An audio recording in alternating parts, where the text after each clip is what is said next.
इसके साथ ही राहुल गांधी ये दावा कर रहे हैं कि चीन ने तो भारत की 2000 स्क्वायर किलोमीटर जमीन पर कब्जा किया हुआ है। अब ये वो आरोप है जो राहुल गांधी बरसों से लगा रहे हैं। कई इलेक्शन में राहुल गांधी ने नरेंद्र मोदी की इमेज को बिगाड़ने के लिए ऐसे आरोपों का इस्तेमाल भी किया। लेकिन आज जब मामला सुप्रीम कोर्ट में पहुंचा तो राहुल गांधी फंस गए, क्योंकि कोर्ट में तो आपको जवाब देना होगा कि भाई सबूत दिखाइए। मीडिया के सवालों से तो आप भाग सकते हैं, कहने को तो ये प्रेस कॉन्फ्रेंस करते हैं, लेकिन प्रेस कॉन्फ्रेंस में इनसे एक सवाल पूछ लीजिए पलट के तो कहेंगे तुम बीजेपी वाले हो जी, बीजेपी का एजेंडा चला रहे हो। तो प्रेस कॉन्फ्रेंस क्या करते हैं? अपना गाना गाने के लिए कि जो मैं बोलूंगा भाई सुनो और वो निकल लो। लेकिन कोर्ट में तो ये चलता नहीं, सवालों से आप भाग नहीं सकते। सुनवाई के दौरान सुप्रीम कोर्ट ने पूछ लिया कि आपको कैसे पता चला बॉस कि चीन ने हमारी 2000 वर्ग किलोमीटर जमीन पर कब्जा किया हुआ है? कोर्ट ने पूछा कि क्या आप वहां पर थे, क्या आपने देख लिया कि कब्जा हुआ है, क्या आपके पास इसे साबित करने के लिए कोई पुख्ता दस्तावेज है?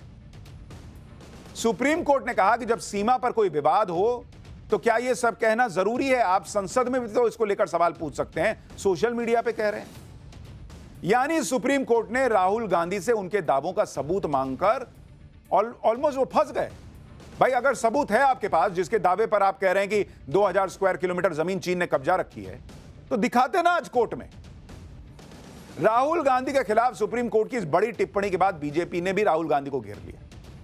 सुनिए बीजेपी प्रवक्ता गौरव भाटिया ने क्या कहा है, फिर आपको बताता हूं कि सुप्रीम कोर्ट में और क्या क्या बातें राहुल गांधी को लेकर कहेंगे। ये कहना गलत नहीं होगा, ऐसा लगता है कि राहुल गांधी की रगों में आज चीन प्रेम है, पाकिस्तान प्रेम है, लेकिन भारत प्रेम नहीं। अगर आप सच्चे भारतीय हैं तो आप ऐसा कभी नहीं कहेंगे। यह सवाल हम पूछते हैं। देखिए, संवैधानिक संस्था सर्वोच्च न्यायालय राहुल गांधी की भारतीयता पे इतना गंभीर कमेंट करता है, हर देशवासी आहत है। एक भारतीय अपनी सेना के लिए जो पूरे विश्व में सबसे वीर है, कैसे कह सकता है कि वो चीनी सेना से पिट रही है? सुप्रीम कोर्ट की आज की टिप्पणी राहुल गांधी के राजनीतिक करियर के लिए एक बड़ा डेंट है, क्योंकि चीन का मुद्दा ऐसा है जिसे राहुल गांधी सालों से पकड़े हुए। वो बार बार इस मुद्दे पर मोदी सरकार को घेरते हैं। लेकिन अब फ्यूचर में जब भी राहुल गांधी चीन को लेकर ऐसा कोई सनसनीखेज आरोप लगाएंगे तो उनके आरोपों की वैल्यू ही नहीं रहेगी। वैसे भी अभी कोई ज्यादा नहीं थी, ऐसा नहीं कि पब्लिक भरोसा कर ली थी कि राहुल गांधी कह रहे हैं तो चीन ने जमीन कब्जा ली, लेकिन अब और वैल्यू घट जाएगी। शायद उनके आरोपों को बहुत गंभीरता से कोई ले भी ना पाए, क्योंकि अब तो सीधे सीधे सुप्रीम कोर्ट ने राहुल गांधी की पॉलिटिकल स्टंट को धुआं धुआं कर दिया। सुप्रीम कोर्ट में और क्या हुआ आपको जानना चाहिए। राहुल गांधी के बयान पर नाराजगी जताते हुए सुप्रीम कोर्ट ने कहा कि अगर आप सच्चे भारतीय होते तो आप ये सब नहीं कहते। कोई सच्चा भारतीय ऐसी बात नहीं कहेगा, ये कोर्ट ने कहा। इस पर राहुल गांधी का पक्ष रखने वाले वरिष्ठ वकील अभिषेक मनु सिंघवी ने कहा कि यह भी संभव है कि एक सच्चा भारतीय कहे कि हमारे 20 जवानों को पीटा गया, मारा गया, और यह बहुत गंभीर विषय। इस पर सुप्रीम कोर्ट ने पूछा कि जब बॉर्डर पर तनाव हो तो दोनों साइड से नुकसान होना क्या कोई अप्रत्याशित बात है क्या? यही बात ऑपरेशन सिंदूर के वक्त भी कही गई ना कि युद्ध हो रहा है, क्या भारत का नुकसान नहीं हो सकता, सिर्फ पाकिस्तान का होगा। लेकिन राहुल गांधी को जानना था कि कितने राफेल गिरे, ये बताइए। कोर्ट याद दिला रहा है भाई कि अगर इस तरह से लड़ाई झगड़ा होगा तो क्या एक ही साइड में हमेशा डैमेज होगा। अभिषेक मनु सिंघवी ने कहा कि राहुल गांधी सिर्फ अपना पॉइंट रख रहे थे, जो सूचना दबाई जा रही है उसके प्रति अपनी चिंता जता रहे हैं। सिंघवी ने कहा कि अगर नेता विपक्ष कोई मुद्दा नहीं उठा पाएंगे तो फिर यह बहुत दुर्भाग्यपूर्ण स्थिति हो जाएगी। अगर वो प्रेस में छपी बातों को नहीं कह सकते तो फिर उनके नेता प्रतिपक्ष होने का क्या मतलब। इस पर सुप्रीम कोर्ट की तरफ से कहा गया कि लेकिन ऐसे मामलों को उठाने के लिए एक निर्धारित फोरम है। आपको जो कहना है वो आप संसद में क्यों नहीं कहते? आपको यह सब सोशल मीडिया पोस्ट में ही क्यों कहना है? बहस के दौरान अभिषेक मनु सिंघवी ने भी माना कि राहुल गांधी अपनी बातों को और बेहतर तरीके से रख सकते थे, लेकिन साथ ही उन्होंने यह भी कहा कि आप किसी को इस तरह मानहानि के आरोपों से परेशान नहीं कर सकते। राहुल गांधी को परेशान किया जा रहा है। राहुल गांधी के खिलाफ लखनऊ में केस दर्ज किया गया है। उस केस पर रोक लगाने की याचिका पर सुप्रीम कोर्ट ने सुनवाई की। इससे पहले इलाहाबाद हाईकोर्ट ने केस पर रोक लगाने से इनकार कर दिया था। सुप्रीम कोर्ट ने फिलहाल लखनऊ कोर्ट की सुनवाई पर रोक लगा दी है। इस मामले में यूपी सरकार और शिकायतकर्ता से जवाब दाखिल करने के लिए कहा गया। राहुल गांधी के चीन पर दिए गए जिस बयान को उनके वकील कोर्ट में डिफेंड कर रहे थे, उसे लेकर तो राहुल गांधी खुद ही कंफ्यूज है। राहुल गांधी ने कई मौकों पर यह दावा किया है कि चीन ने भारत की जमीन पर कब्जा कर लिया, लेकिन उनके दावों में कोई समानता नहीं है। कभी कहते हैं कि चीन ने भारत की 2000 स्क्वायर किलोमीटर की जमीन कब्जा ली, कभी कहते हैं 4000 किलोमीटर की जमीन कब्जा ली। पहले तो यही नहीं तय कर पा रहे कि स्क्वायर किलोमीटर है कि किलोमीटर है। कभी कहते हैं कि चीन ने 44,000 स्क्वायर किलोमीटर जमीन कब्जा कर ली, और एक ट्वीट में तो लिख रहे थे कि 1000 स्क्वायर किलोमीटर जमीन चीन ने कब्जा की हुई। अब आप सोचिए, 1000 square kilometre, 2000 square kilometre, 4000 square kilometre या 44,000, और किलोमीटर या स्क्वायर किलोमीटर। राहुल गांधी खुद ही कंफ्यूज है भाई। राहुल गांधी जो अलग अलग डेटा देते हैं भाषण के दौरान, सुनिए आप, देखिए। 4000 किलोमीटर चाइना ने ले लिए हैं और हमारे फॉरेन सेक्रेटरी उनके एम्बेसडर के साथ केक काट रहे हैं। 20 जवान शहीद हुए थे, उनकी शहादत की सेलिब्रेशन हो रही है केक काटकर। You have given China 44,000 square kilometres of land. मगर चाइना के बारे में एक सवाल नहीं पूछा जाएगा। जिन्होंने 2000 स्क्वायर किलोमीटर हिंदुस्तान का उठा लिया, जिन्होंने हिंदुस्तान के 20 जवानों को शहीद किया, जो हमारे जवानों को अरुणाचल प्रदेश में पीट रहे हैं, मैंने कहा हिंदुस्तान की प्रेस मुझसे इनके बारे में एक सवाल नहीं पूछेगी। अब आप बताइए, कोर्ट तो अभी 2000 स्क्वायर किलोमीटर वाले बयान पर ही इनको जो है रगड़ दिया। अभी कोर्ट अगर यह देख ले कि कहीं 4000 किलोमीटर बोलते हैं, कहीं 44,000 स्क्वायर किलोमीटर बोलते हैं, कभी 2000 बोलते हैं, कभी 1000 स्क्वायर किलोमीटर बोलते हैं, तो सोचिए क्या होगा। लेकिन यह राहुल गांधी की पॉलिटिक्स की सीरियसनेस है कि बॉर्डर के मुद्दे पर जो मन में आ रहा है बोल रहे हैं।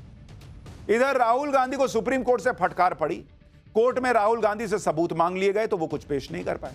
इसके बावजूद कांग्रेस राहुल गांधी के समर्थन में नैरेटिव बना रही है। जैसे कांग्रेस नेता जयराम रमेश चीन से बॉर्डर विवाद को लेकर सवालों की लंबी लिस्ट ले आए, कहा कि ये वो सवाल है जिनका जवाब हर सच्चा भारतीय चाहेगा। जयराम रमेश ने पूछा कि क्या यह सच नहीं है कि साल 2020 में यह बात सामने आई थी कि ईस्टर्न लद्दाख में 1000 स्क्वायर किलोमीटर चीन के कंट्रोल में आ गया था, जिसमें से 900 स्क्वायर किलोमीटर डेप्सांग का एरिया है। इसी तरह कांग्रेस नेता सुप्रिया श्रीनेत ने राहुल गांधी का एक वीडियो जारी करते हुए दावा किया कि खुद लद्दाख के लोग कह रहे हैं कि चीन ने 6 से 7 किलोमीटर की जमीन कैप्चर कर ली है, लेकिन यह भी ढंग से डिफेंड नहीं कर पा रहे। अगर 6-7 किलोमीटर की तो राहुल गांधी ने 4000 किलोमीटर क्यों बोला? अगर 1000 स्क्वायर किलोमीटर की तो राहुल गांधी 44,000 स्क्वायर किलोमीटर कैसे बोल रहे थे? यानी सुप्रीम कोर्ट की फटकार के बाद भी कांग्रेस राहुल गांधी को बचाने के लिए इस फैक्ट पर अड़ी है कि मोदी सरकार के राज में चीन ने भारत की जमीन कैप्चर कर ली। लेकिन क्या करेंगे भाई, और क्या कर सकते हैं? जब इतनी फजीहत हो रही है तो किसी तरह डिफेंड करना है। अगर बॉस आपको इतना ही कॉन्फिडेंस था कि जमीन कब्जाई गई है, सबूत थे, तो सुप्रीम कोर्ट में दिखाना देते। सुप्रीम कोर्ट में सबूत रखते नहीं बन रहा था, कोर्ट तो पूछ ही रहा था कि किस आधार पर गए, वहां बोलते। अच्छा मौका था, लेकिन वहां नहीं बोल पाए, फिर सोशल मीडिया पर आए बोलने, क्योंकि वहां लिख के चल दो। सुनिए कांग्रेस सांसद प्रमोद तिवारी राहुल गांधी को कैसे डिफेंड कर रहे हैं। फिर आपको बताता हूं कि राहुल गांधी को कोर्ट से फटकार पड़ने का यह सिलसिला आज का नहीं। देखिए, क्या कहा क्या नहीं कहा मुझे नहीं मालूम है पूरी तरह, इसलिए मैं इस पर कोई प्रतिक्रिया तब तक नहीं दूंगा। जहां तक सवाल है राहुल गांधी का, आज अगर सबसे निर्भीक, निडर, साहसी आवाज मोदी सरकार के खिलाफ कुछ उठ रही है तो उसका नाम है राहुल गांधी। तो हमें गर्व है अपने नेता पे, जो भी देश हित में, जनहित में है वो उठा रहे हैं। देश हित में, जनहित में मुद्दे उठाएं राहुल गांधी, कोई मना नहीं कर रहा है, लेकिन फैक्ट तो रखिएगा बॉस। और फैक्ट और राहुल गांधी के बयानों का रिश्ता लगता नहीं है कि हो पाया है। और क्योंकि यह पहली बार नहीं है जब राहुल गांधी को कोर्ट ने फटकारा। ऐसा भी हुआ है कि राहुल गांधी को अपने बयान को लेकर कोर्ट में माफी तक मांगनी पड़ी है। जैसे साल 2019 में राहुल गांधी ने चौकीदार चोर जैसे नारे लगाकर लोकसभा चुनाव लड़ा, फिर मई 2019 में सुप्रीम कोर्ट में एफिडेविट देकर बिना शर्त माफी मांगी। इसी साल सावरकर पर राहुल गांधी के एक बयान को लेकर सुप्रीम कोर्ट ने उन्हें लताड़ा था। सुप्रीम कोर्ट ने कहा था कि आप इस तरह के कमेंट क्यों करते हैं, ऐसा मत कीजिए। तब कोर्ट ने यह कहते हुए राहुल गांधी को राहत दी थी कि आगे से वो ऐसा कोई बयान ना दे। जुलाई 2016 में भी राहुल गांधी ने संघ को लेकर विवादित बयान दिया था, जिसे लेकर सुप्रीम कोर्ट में उनको फटकार लग चुकी है। पूछा गया था कि वो आरएसएस पर इस तरह के बयान क्यों देते हैं, लेकिन कुछ नहीं बदला। राहुल गांधी के साथ यही होता है, पहले वो उल्टे सीधे बयान देते हैं, फिर जब बात सबूत देने की आती है तो मुकर जाते हैं। जैसे राहुल गांधी ने मोदी सरकार पर आरोप लगाया था कि वो पेगासस के जरिए उनकी जासूसी करवा रही, लेकिन जब राहुल गांधी ने जांच के लिए राहुल गांधी से कहा गया कि जांच के लिए फोन दे दीजिए, तो दावा है कि उन्होंने फोन देने से वो मुकर गए। इसी तरह वोटर लिस्ट के मुद्दे पर भी राहुल गांधी ने पूरा माहौल बना दिया कि नरेंद्र मोदी इलेक्शन कमीशन के जरिए वोटों की चोरी कर रहे हैं। लेकिन अब चुनाव आयोग का दावा है कि ड्राफ्ट वोटर लिस्ट को आज 4 दिन हो गए, किसी भी पॉलिटिकल पार्टी ने वोटर के नाम जोड़ने या हटाने के लिए अप्रोच तक नहीं किया है 4 दिन। यानी राहुल गांधी का यही पैटर्न है, वो बड़े बड़े आरोप लगा देते हैं, जब सबूत देने की बात आती है तो सन्नाटा पसर जाता है। कुछ लोग कहते हैं राहुल गांधी की बात को इतनी अहमियत देने की जरूरत क्यों? अहमियत देने की जरूरत क्यों नहीं है बॉस? वो नेता प्रतिपक्ष है, ऑपोजिशन के लीडर हैं बॉस, और अगर वो इस तरह की बातें करते हैं, भ्रम, झूठ, अफवाह फैला रहे हैं जो सुप्रीम कोर्ट से एक्सपोज हो रहा है, अगर आप नहीं देखिएगा तो आप भी फंसिएगा। और ये देश की बात है बॉस, इनकी अपनी पॉलिटिक्स चलती रहे, कोई फर्क नहीं पड़ता, लेकिन देश की इकोनॉमी डेड हो गई है, अगर बोलेंगे तो देश के हर नागरिक को दुख होगा। अगर चीन की जमीन कब्जा ली गई है इसका दावा करेंगे और सबूत नहीं रखेंगे तो देश के हर नागरिक को दुख होगा कि बॉस कैसी बात कर रहे हैं, नेता प्रतिपक्ष ना है जी। कमाल की बात यह है कि बार बार सेटबैक मिलने के बाद भी राहुल गांधी रुक नहीं रहे। उन्होंने एक बार फिर यह दावा कर दिया है, राहुल गांधी ने अब यह खुलासा किया है उनके हिसाब से कि लोकसभा चुनाव के दौरान 100 सीटों पर धांधली हुई। अगर यह धांधली नहीं होती तो नरेंद्र मोदी प्रधानमंत्री नहीं होते। राहुल गांधी कह रहे हैं कि लोकसभा चुनाव में बड़ी गड़बड़ी हुई, उनके पास पक्के सबूत हैं, वो जल्दी ही ऐसा डेटा सामने रखेंगे कि एटम बम की तरह धमाका हो जाएगा। सुनिए राहुल गांधी को एक बार, फिर बताऊंगा कि राहुल गांधी जिसे एटम बम बता रहे हैं उसे कैसे चुनाव आयोग सुतली बम भी मानने को तैयार नहीं। You will see the shockwave that is going to go through the electoral system when we release this data. It's literally like an atom bomb. Because the truth, my friends, is that the election system in India is already dead. Please remember one thing. The Prime Minister of India is the Prime Minister of India with a very slim majority. If 10, 15 seats were rigged, and we suspect actually the number is much closer to 70, 80, 100. If 15 seats were rigged, he would not be the Prime Minister of India. अब राहुल गांधी के बयानों को आप सुनिए तो ऐसा लगता है कि नरेंद्र मोदी चुनाव में धांधली करके प्रधानमंत्री बन गए। वही कह रहे हैं और कह रहे हैं कि 70, 80, 100 30 सीट का मार्जिन है। कह रहे हैं कि इतने के करीब सीटें धांधली की गई। बॉस एक बात बताइए कि सीटों में धांधली अगर इतनी आसानी से संभव है तो कोई आदमी धांधली करके 240 सीट लेगा, 272 तो मिनिमम ले लेगा कि कम से कम 272 हो जाए। अगर कोई धांधली हो सकती है तो धांधली करके 240 पे रुक गए। नहीं, इनके हिसाब से कि थोड़ा मजा आएगा, फन आएगा, कि किधर से सपोर्ट आएगा नहीं आएगा, इन लोगों को भी वीडियो बनाने का इनके इकोसिस्टम को मौका मिलेगा कि आज सरकार गिरेगी, कल गिरेगी। और पहले तो कहते थे ईवीएम हैक करके जीतते हैं, आप कह रहे हैं कि वोटर लिस्ट में कुछ करके जीत जाते हैं। राहुल गांधी 2024 के लोकसभा चुनाव में धांधली के मुद्दे पर बड़ा खुलासा करने का एक नया दावा लेके आए। कह रहे हैं कि एटम बम फोड़ देंगे, लेकिन चुनाव आयोग ने उनके दावों को फैक्ट चेक करते हुए उसे फर्जी बता दिया। चुनाव आयोग की तरफ से दिए गए जवाब में कहा गया कि लोकसभा चुनाव की वोटर लिस्ट सभी पार्टियों से शेयर की गई, लेकिन पूरे देश में उसके खिलाफ कांग्रेस की तरफ से बमुश्किल ही कोई शिकायत मिली। चुनाव आयोग ने कहा कि लोकसभा चुनाव के नतीजों के खिलाफ सिर्फ कांग्रेस के 8 उम्मीदवारों ने ही इलेक्शन पिटीशन दाखिल की है। चुनाव आयोग के मुताबिक राहुल गांधी इस तरह का बयान इलेक्शन सिस्टम पर दबाव डालने के लिए दे रहे हैं, धमकी दे रहे हैं, जबकि वो आरोपों को लेकर कोई अपील दाखिल नहीं करते।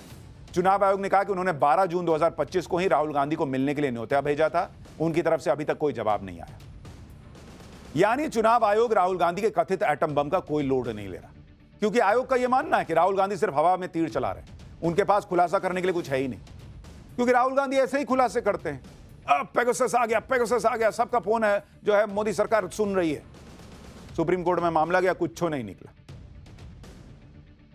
राफेल में धांधली हो गई, धांधली हो गई, धांधली हो गई, सुप्रीम कोर्ट में गया, कुछ नहीं निकला। मैं संसद में बोलूंगा तो भूकंप आ जाएगा, कुछ नहीं हुआ। एटम बम फोड़, पब्लिक देखना रही है बॉस।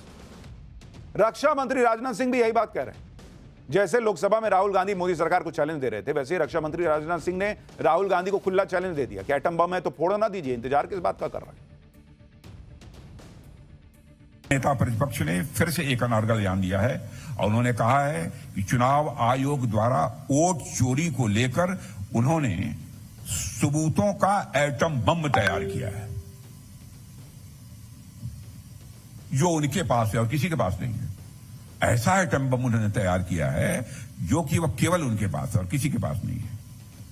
मैं राहुल जी से कहना चाहूंगा बहुत विनम्रता के साथ, अगर आपके पास सबूतों का एटम बम है तो उसका परीक्षण तुरंत कर डालिए, एटॉमिक टेस्ट तुरंत हो जाना चाहिए।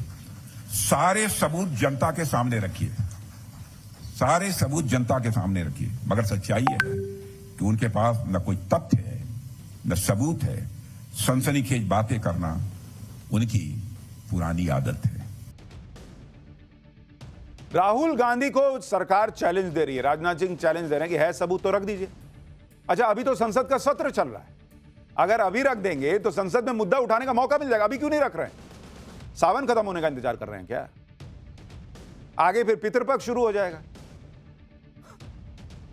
इधर राहुल